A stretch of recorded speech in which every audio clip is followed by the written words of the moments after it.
Lugemiskiiruse parandamiseks on üks tõhusaimaid meetodeid teksti osadeks jagamine ehk tükeldamine.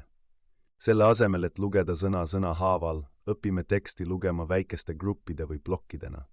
See meetod võimaldab ajul töödelda informatsiooni kiiremini ja efektiivsemalt kui traditsiooniline sõnahaaval lugemine. Tükeldamist saab harjutada, alustades 2–3 sõna grupeerimisega ja järk-järgult suurendades gruppide suurust.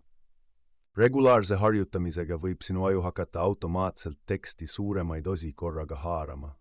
See tehnika parandab nii lugemiskiirust kui ka tekstist arusaamist, kuna aju keskendub rohkem teksti tähendusele.